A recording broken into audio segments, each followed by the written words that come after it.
So what we gonna put on the lower end? Yeah.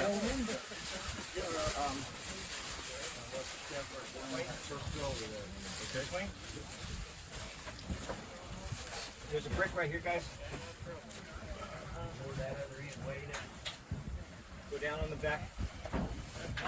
Got it.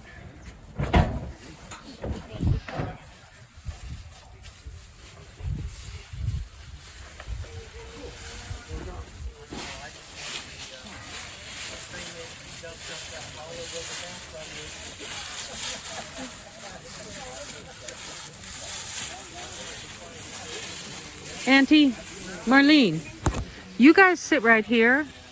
Come sit over. No, no, no, no.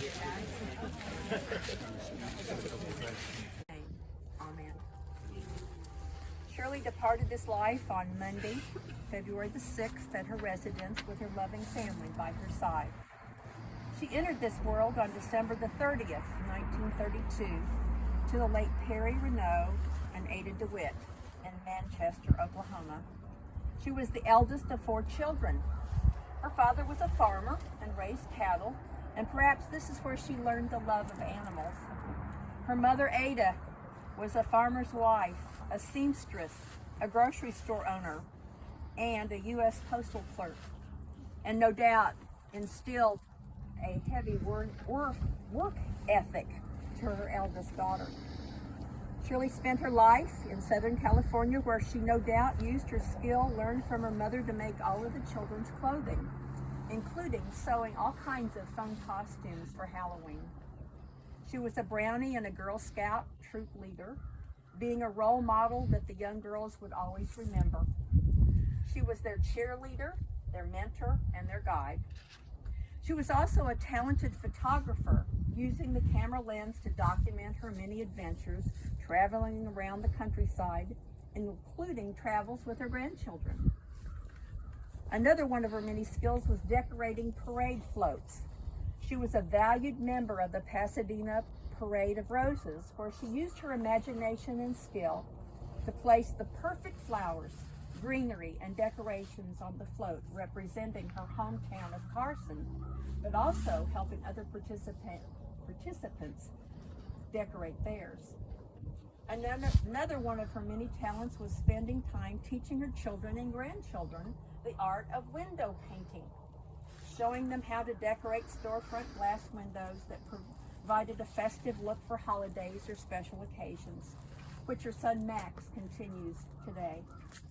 Shirley was a fantastic cook, baking all kinds of scrumptious goodies like homemade bread and cinnamon buns, to name a few. She was a very intelligent woman. You know how I know? Well, Rita told me she could solve cryptogram puzzles.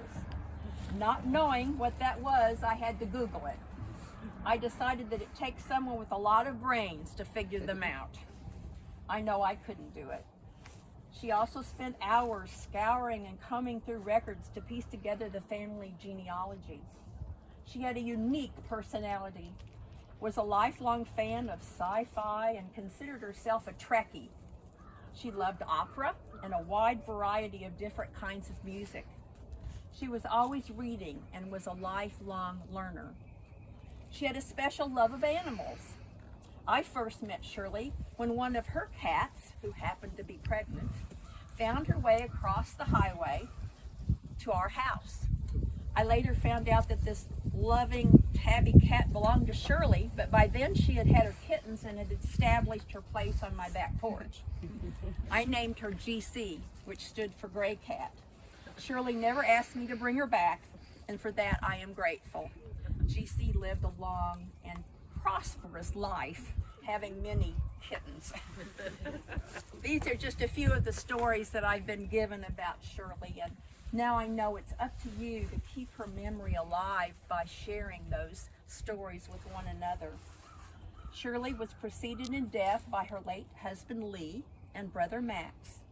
She is survived by her 6 children, Rita, Kim, Carla, Robin, Max, and Eric, 2 sisters, Faye and Rhonda, and dozens of grandchildren and great-grandchildren.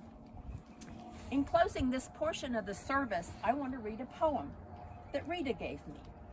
It is entitled Desperata. It is a powerful and yet simple poem written by a man by the name of Max Ehrman from Indiana during the 1920s, and he wrote it for his daughter. The title means things that are desired or wanted. In its 46 lines, it gives a strong and positive framework of how to live your life, how to balance your career with your aspirations and inner peace.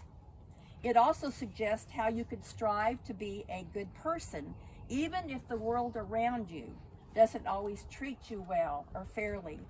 I think it certainly is a fitting poem to describe Shirley's life. It begins, "Go placidly amid the noise and haste, and remember what peace there may be in silence." In other words, stop talking so much and fill the silence with your inner voice.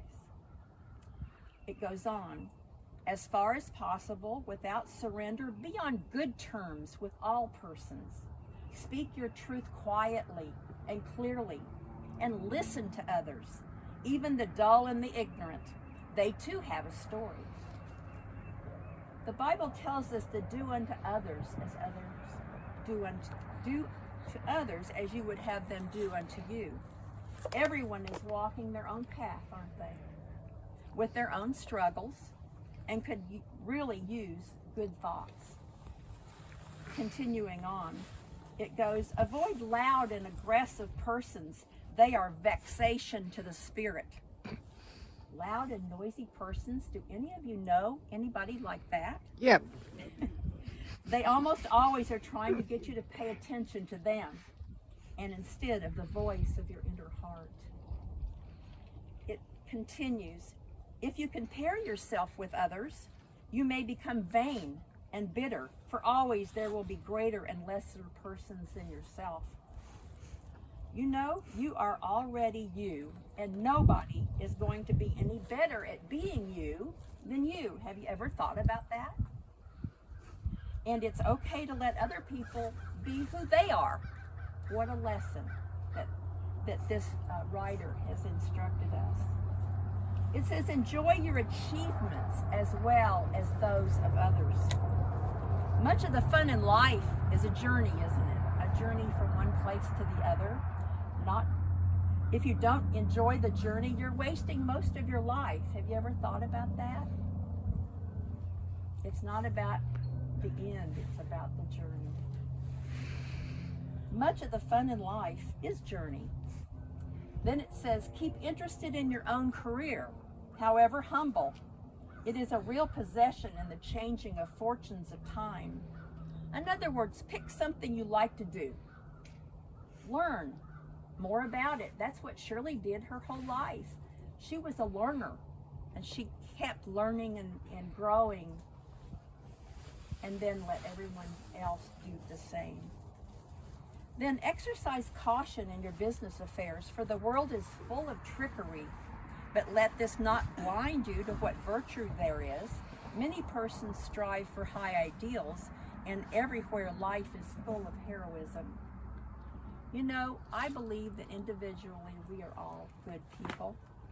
Many of us think that we have to put on an act, but we don't have to. We just need to learn to be ourselves.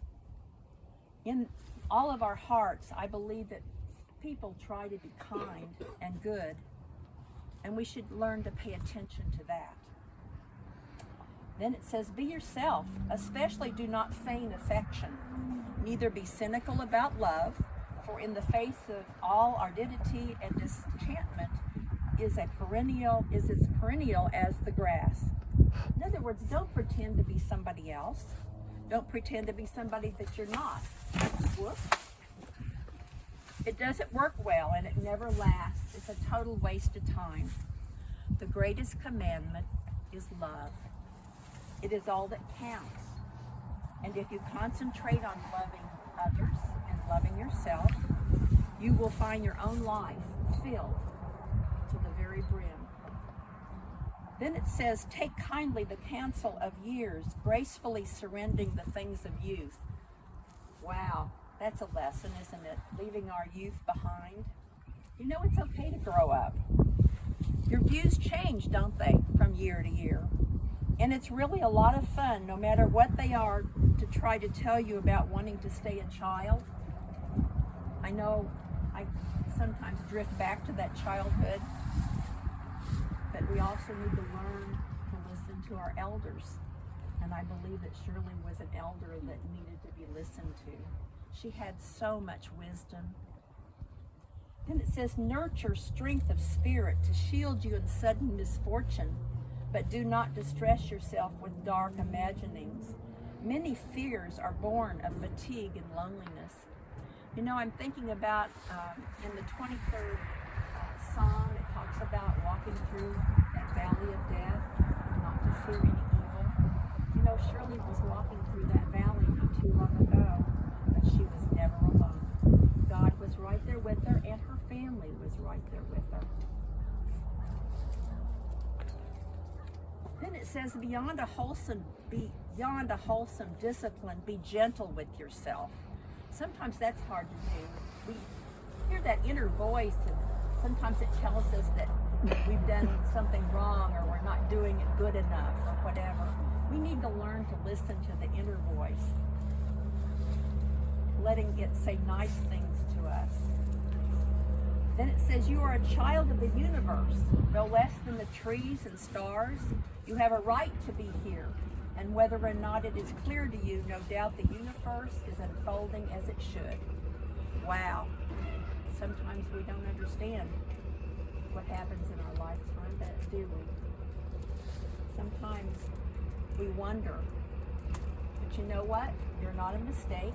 Everything you are is a creation of God. You are made in His image. Everything. You are not cut off from God. He doesn't think you're bad. And every day He's sending you signs and symbols of how much He loves you. Then it says, therefore be at peace with God, whatever you conceive Him to be, and whatever your labors and aspirations. In the noisy confusion of life, keep peace with your soul. With all its sham, drudgery, and broken dreams, it's still a beautiful world. Okay, the part that counts most is what's in your heart. Think good thoughts, do good things, and allow others to do the same for you. And then finally, be cheerful and strive to be happy. Let yourself be happy. Your life will be so much better for it. I believe that Shirley led a happy life. That doesn't mean that things didn't go wrong or she didn't have trials and tribulations. It just means that she found the goodness as life presented it to her. I believe that these words are so inspiring, and I really appreciate you sharing that poem with me. I'm sure I'm going to be using it a lot. So let's now pray, shall we? Holy God, you've been watching over Shirley from the beginning, and for this we are so thankful. As we are all gathered here to say that one last goodbye, give to us now your grace, that as we grieve, that we may also hear and receive the gift of comfort.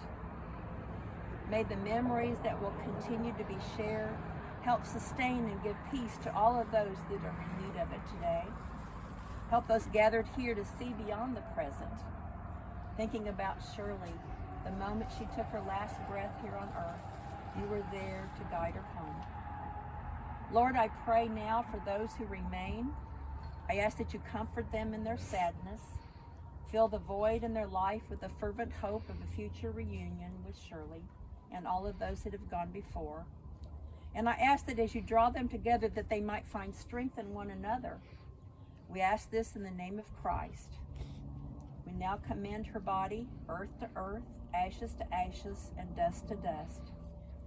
Gracious God, for the goodness in her life and for the many ways she touched hearts, we give you thanks, O Lord of peace. Perfect Creator, for her love of life, for her love of people, of children, of grandchildren, of friends, we give you thanks, O Lord of peace. Eternal Father, for her love of family, We give you thanks, O Lord of peace. And finally, Heavenly Lord, thank you for making Shirley a blessing, for receiving her into your kingdom. We give you thanks, O Lord of peace. Amen. Amen.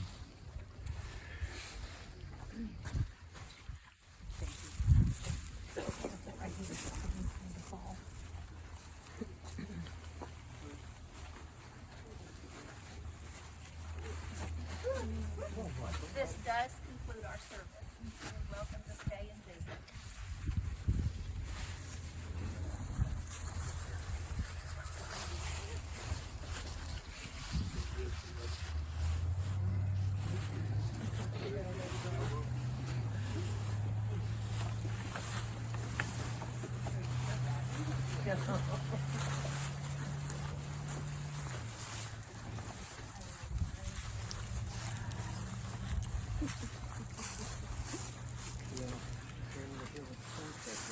Yep. Yeah. Yeah. Starship Enterprises together.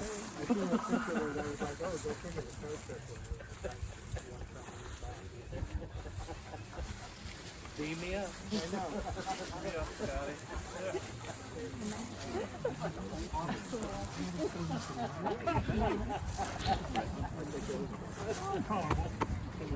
know.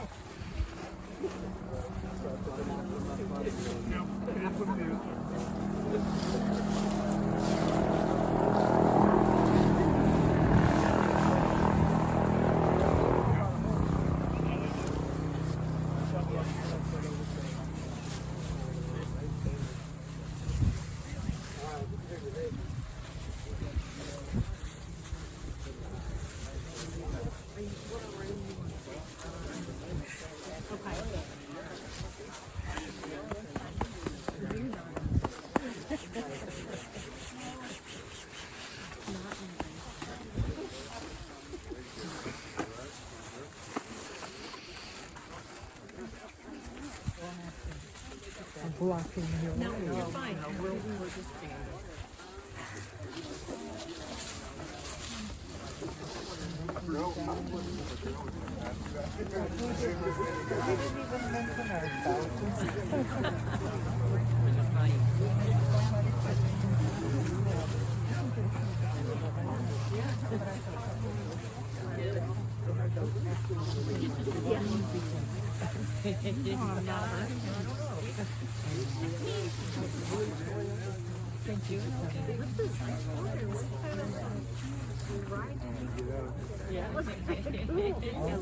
I've been all right.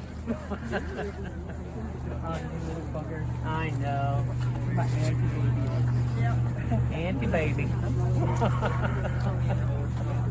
You guys been doing okay? What's that step right there? Tripped over somebody's headstone. You don't have to tell her that. She'll find a hole anywhere. I know. Stuffed you in it.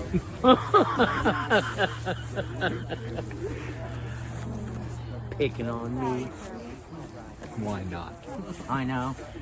Somebody needs to write up my girl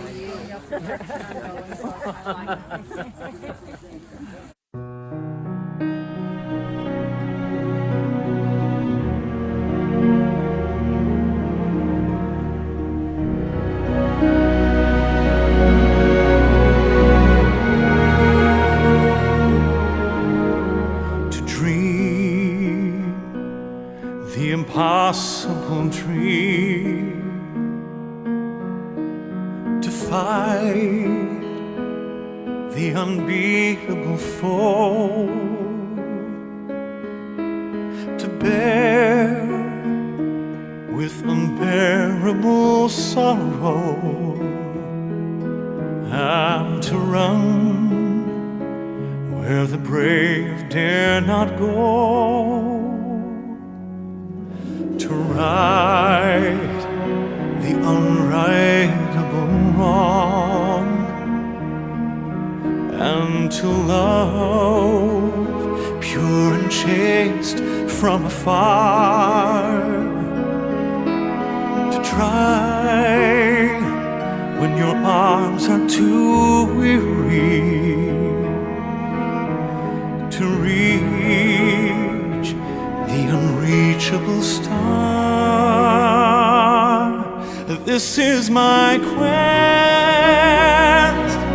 to follow that star, no matter how hopeless, no matter how far, to fight for the right without question or pause, to be willing to march into hell for that heavenly cause.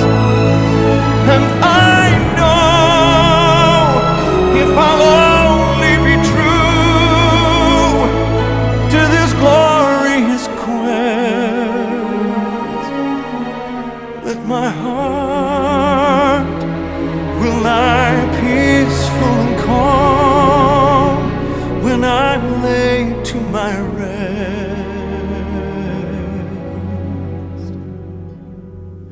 And the world will be better for this,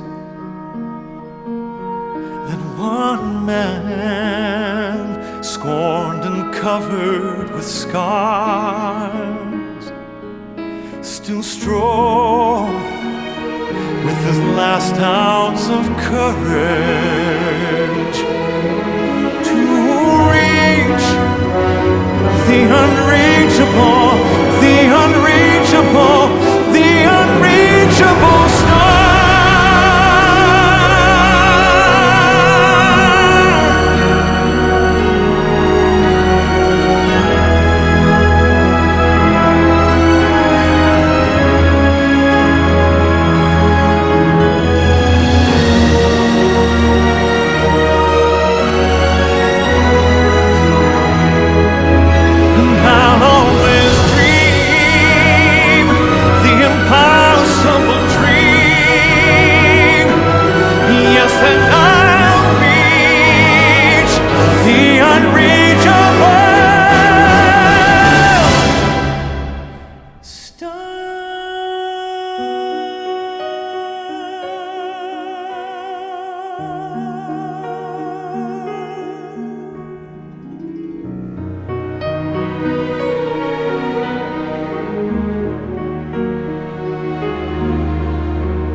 seems to beat a face.